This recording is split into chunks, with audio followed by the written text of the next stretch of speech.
오셨으니까 뭐 다 느끼시겠죠. 그 로스코의 진심이 아니라는 거를.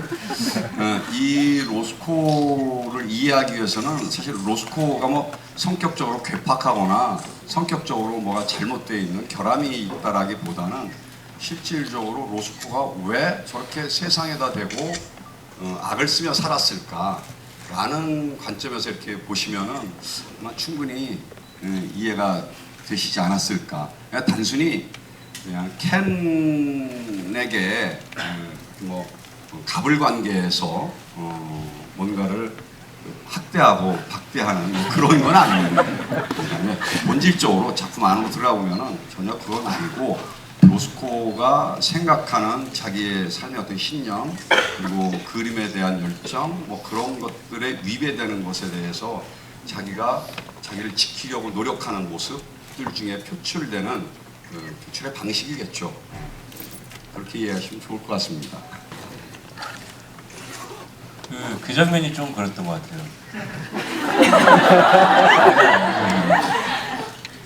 안 말하려고 그랬는데 굳이 화낼 거라고까지 말했는데 화내실 거잖아요. 말하면 뭔데 그리고 말하니까 되게 화낼 거예요. 왜 말하고 하는 거지? 근본적으로 뭐 로스코가 성격이 좀 급한 그 성격을 갖고 있는 소유자인 것 같아요. 그러다 보니까 뭘 참고 시간을 두고 견디고 막 이런 게 좀 약한 것 같아요. 그러니까 뭐 즉발적으로 바로바로 뭔가를 얘기해야 되고 자기 생각을 그리고 상대방도 뭔가에 대해서 질문을 하거나 하면은 바로바로 대답을 원하는 그런 성격에서 비롯된 것이 아닌가 그렇습니다. 저나 함영우 선생님이나 작년에 저희가 이걸 레드를 하면서 실제로 이제 화가분께 이걸 배우고 연습하고 공연 때도 꽤 많은 페인팅을 했기 때문에 나름 좀 잘한다고 생각을 했던 것 같아요. 이제 저희 같이 하는 카이 배우님은 이제 처음 하시는 거니까 뭔가 시범을 보여야겠다 그런 생각으로 연습실에서 그냥 런 비슷하게 돌면서 명무 선생님을 했는데 저요? 저한테 관심 있어요? 그리고 이게 딱 돌아서서 봤는데 그 대사가 괜찮은데요? 위치를 잘 됐네요. 좋아요. 그러고 하는데 너무 별론 거예요. 이 대사가 나오지 않을 정도로 그래갖고 뭐 그런 에피소드. 그 지난 시즌 때는 그 박은석이라는 배우하고 제가 있었는데 공연 중에 다 색을 칠한 다음에 바닥을 닦지 않습니까? 캔이 되게 부러진 거예요. 그 걸레가 그래가지고 저 그림에 이렇게 훼손이 가고 자기도 이렇게 그림에 어깨가 닿아가지고 다 이렇게 빨간 칠이 되고 그런 상황이 있었는데 그냥 저는 차분하게 괜찮아 다시 칠하면 돼 노래 다시 틀고 그랬던 기억이 있네요. 이거는 그야말로 한 예술가가 자기의 신념대로 삶을 살기 위해서 무진 열정을 바치면서 산 거와 마찬가지다. 이순신이나 세종대왕처럼 강감찬 장군처럼 아니 독립운동한 사람들처럼 그분들처럼 자기 삶을 어떻게 살았다 나 어떻게 살고 싶다 라는 얘기지 이게 단순히 마크 로스코라는 한 그 화가에 대한 예술가에 대한 얘기가 아니구나 그런 생각을 했어요. 그래서 관객분들한테 뭘 전해줄 수 있을 것인가 그건 결국에는 왜 이 아까도 말씀드렸지만 로스코는 세상을 향해서 이렇게 악악 소리를 지르면서 살았을까. 그가 살아온 생이 굉장히 비극적인 거죠. 그가 바라보는 세상이 다 비극이에요. 자기의 삶도 비극이고 유대인으로 태어나서 10살 때 러시아에서 핍박받다가 미국으로 넘어왔는데 뿌리를 내리지 못했고 오자마자 아버지가 돌아가시고 엄마랑 생고생하고 그 다음에 머리는 좁고 아버지 영향으로 책을 어려서부터 많이 읽어가지고 박식한데 예일대학을 들어갔는데 유대인이라고 차별받아가지고 청강생으로다가 받아준다고 그러니까는 그냥 때려치고 학교도 그러면서 미술 공부를 해본 적도 없는데 미술에 들어가서 자기가 오직 이 세상의 순수를 표현할 수 있는 것은 미술밖에 없다. 그림밖에 없다면서 미술에 몰두하면서 세상의 이 비극적인 상황 그러면서 2차 세계대전이 벌어지고 유대인 학살이 일어나고 이런 비극적인 상황 속에서 내가 어떻게 견뎌낼 수 있을까 그거는 자신한테 철저히 하고 자신이 블랙이라고 명칭되는 죽음과 아니면 상업성 이런 것에서 벗어나서 레드라고 대변되는 순수함을 지키고 자기 생명력을 지켜내고 애를 썼던 그런 한 인간. 그런 한 인간의 관점으로 들여다보기 시작하면은 이 사람이 충분히 이해된다는 거죠. 그러니까 이 세상이 마음에 드는 게 없는 거죠. 얼마나 철저하냐면 아침 9시에 출근해가지고 오후 5시까지 작업하고 퇴근하는 거예요. 은행원들처럼. 그런 화가가 세상에 어디 있습니까? 저도 뭐 배우를 하지만 아침 9시부터 5시까지 연습하지는 않거든요. 훈련도 안 하고 매일같이. 그런데 로스코가 벌써 첫 대사에 이런 말이 나오는 자체가 이 사람은 자기의 그런 신념을 지키기 위해서 얼마나 자기를 학대하면서 애를 썼을까, 얼마나 철저하려고 노력했을까. 한 인간이 얼마나 세상 속에서 그 순수한 예술 정신을 지키고자 노력했던 그 모습에 한 사람으로다가 봐주면은 이 연극이 얼마나 처절하고 얼마나 가슴 아픈 연극인가 여러분들한테 가지 않을까 그렇게 생각됩니다. 네. 시작과 끝부분에 막 뭔가가 속삭속삭거리는 소리가 들리다가 로스코가 음악을 틀면 그 소리가 멈추고 로스코가 그림을 바라보잖아요. 그러면 그 속삭이는 소리를 뭐라고 생각하시는지 설명 선생님은. 사실은 이제 그 연출의 몫이거든요. 그 부분은. 그런데 그 세상이 나를 끊임없이 비난하거나 나에 대해서 말을 하거나 뭐 그런 잡스러운 그 비극적인 자기가 생각하는 그런 것들이라고 생각을 했어요. 그러니까 그런 게 듣기 싫으니까는 음악을 틀고 뭐 음악을 굉장히 좋아해. 슈베르트하고 그 바하를 좋아했다고 그러더라고요. 굉장히 위스키를 좋아하고 담배를 좋아하고 그러면서 이 로스코는 불멸의 화가가 되고 싶어 했었어요. 누가 함부로 떠들어대지 않는. 그래서 침묵은 너무나 정확해라는 말도 그림을 보면서 우리는 그러잖아요. 그림 보면서 사실 뭐 5분 이상 들여다보지 않지 않습니까? 이게 그냥 모나리자구나. 지나가고 그럼 다 아는 듯이 평론가나 갤러리도 마찬가지고 그런 거에서 너무 싫은 거죠. 그렇게 떠들어대는 거. 그냥 그림을 정말 그 그림과 대화를 하고 그림과 함께 마음을 나누고 그 그림을 그린 작가와 함께 내면을 나누고 철학을 나누고 이랬으면 좋겠는데 그러지 않는다는 거예요. 그러니까 그런 것도 다 비극적인 상황인 거고 그러니까 너무 싫은 거죠. 그래서 아마 로스코는 막판까지도 누가 개인적으로 함부로 소장할 수 없는 렘브란트와 같은 터너와 같은 그렇게 불멸의 화가가 되고 싶어 하지 않았나. 그래서 아마 정말로 로스코 풀이라고 하는 로스코 사원을 국지가에서 만들어지고 미국에 아마 또 지금 많이 그림들이 전시되어 있지만은 우리가 생각하고 한 거는 그런 막 밖에서 들려오는 많은 소리들 그런 걸로 생각을 했습니다. 로스코는 실제로 왜 벽화의례를 수락했고 왜 그거를 그리다 포기를 했다고 생각하시는지 궁금합니다. 뭐 대본에도 나오지만은 사실은 아무도 누구도 감히 해보지 못한 그런 거액을 받아보지 못한 거액을 받고 자기는 어쩌면은 자기 말로도 그러지만 뭐 우쭐한 게 있었을 수도 있죠. 그런데 그 개인이 소장하지 않고 벽에다가 걸어서 많은 사람들이 공공장에서 볼 수 있는 그러한 그림을 그리고자 했던 것 같아요. 그리고 그림 하나가 있을 때는 힘을 잃고 그렇게 그냥 장식품에 불과할 수 있지만은 이거는 그림들은 여러 점이 있어가지고 그 단체로 있을 때에 그 그림이 갖고 있는 힘은 새로운 그 장소의 맛을 내고 새로운 의미를 창출해내고 한다라는 걸 믿었던 것 같아요.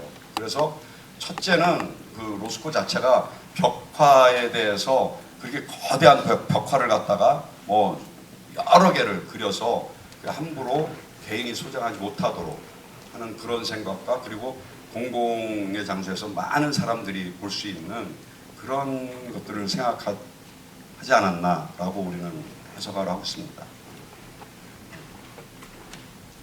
대답이 좀 덜 됐나요?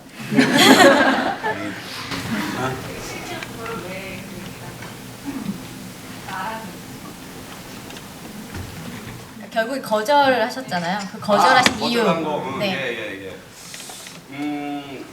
그런 거죠. 저는 이제 작품을 보면서 뭐 또 다른 방향에서 보면 이렇게 생각을 해요. 켄이라고 하는 가상의 인물을 등장시켰지만 실질적으로 로스코의 또 다른 내면이라고 생각을 해요.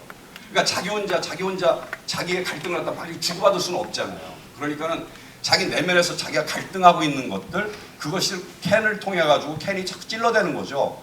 그거를 답변하면서 실질적으로 자기 속에 있는 자기 양심과 자기가 대화를 계속하면서 결국에는 양심이 이기는 거죠. 그래, 너 불멸의 화가야. 그래, 네 그림 좋아. 오케이. 그래, 너 순수를 지키려고 애를 썼어. 그렇지만 아닐 수도 있잖아. 막 자꾸 찔러대가지고 자기를 더 탄탄하게 만들지만 결국에는 거기다 걸었을 때의 네 의도에 맞지는 않을 것이다 라는 것에 굴복을 한 거죠, 스스로가. 그래서 뭐 기사에 의하면은 뭐 로스코가 그 뉴욕에 그런 어떤 물질주의에 뭐 항복을 했다, 뭐 이런 기사가 나오고 그랬었는데, 실질적으로 역시 거기다 거는 건 내가 아무리 변명을 하고 내가 아무리 나를 갖다가 위하는 얘기를 한다 하더라도 그거는 역시 순수에서 벗어나 있다 라고 판단한 거죠. 결국에는 다 걷어들인 거죠. 실질적으로 가서 아내하고 식사를 하고 와가지고 여기 걸면 안 되겠구나, 마지막에 결정을 했다고 하더라고요. 이 작품이 단순한 100% 창작은 아니에요. 이 존 로갈이라고 하는 작가가 굉장히 유명한 작가더라고요. 뭐 영화 글래디에이터도 쓰고 뮤지컬도, 좋은 뮤지컬도 쓰고 하는 작가인데, 그 로스코의 기사 아니면 인터뷰 내용 이런 것들을 전체적으로다가 조합을 해가지고 작품을 쓴 거라 사실은 그런 내용들이, 실질적인 내용들이 많이 들어와 있습니다. 제가 한명구 선생님 너무 팬인데 고도를 기다리며를 보고 사실 이번 레드를 보게 되었거든요. 근데 고도를 기다리며라는 작품이 끝난 지 얼마 안 되었고 이제 레드라는 작품을 바로 이어서 하시게 되었는데, 어떻게 집중을 하셨는지, 끝난 지 얼마 안 돼서 바로 이어서 하셨는데 되게 궁금합니다. 이제 배우가 아마 이 세상에서 가장 역마살이 많이 낀 직업이라고 생각을 해요. 보통 사람들이 이렇게 뭐 그냥 지방을 돌아다니고 뭐 이렇게 등돌뱅이 뭐 그런다고 그러는데, 그거보다 인생을 돌아다니잖아요, 배우라는 직업이. 그래서 사실 또 그러면서 인물하고 자기를 굉장히 동일시해요, 하다 보면. 그래서 악역을 맡아도 자꾸 착하게 하려고 그래. 왜냐면 나는 착하거든. 그러니까 심지어는 뭐 이렇게 뭐 깡패역을 맡았다, 건달역을 맡았다 그러면 가끔 사고 나잖아요. 건달역 맡았던 배우가 어디 술집에 가서 또 깽판 부리고 막 이러잖아요. 동일시하는 경향이 있어요. 그래서 자기가 아직도 건달인 줄 알고 뭐 그런 사고도 치기도 하고 그러는데, 그래서 빠져나오기가 사실은 쉽지가 않아요. 쉽지가 않아요. 좀 괴로울 때도 있고 힘들 때도 있어요. 근데 이건 현실이니까 저는 빨리 빠져나와야 되죠. 다행스러운 게 이제 지난해에 한번 3번째 시즌 때 했던 거라서 조금 쉬울 줄 알았어요. 그래서 한 달 반, 한 2달 정도면 충분히 내가 작년보다 훨씬 더 좀 멋지게 해낼 수 있겠구나 했는데, 배우가 재공연한다는 것처럼 또 어려운 게 없어요. 왜냐하면은 그때 행동이나 그런 느낌들은 다 있어요. 중간중간 다 살아있는데 실질적으로 그 내면의 흐름은 다 날아가고 없는 거예요. 그래서 겉으로 흉내만 내고 있는 거예요. 굉장히 공허해요. 대사도 잘 안 들어오고. 배우한테 재공연이라는 게 그것도 역시 굉장히 못돼 먹은 짓 중에 하나예요. 한 번 하고 딱 끝나야지 재공연하기 굉장히 힘들거든요. 근데 이번에도 사실 굉장히 고생했어요.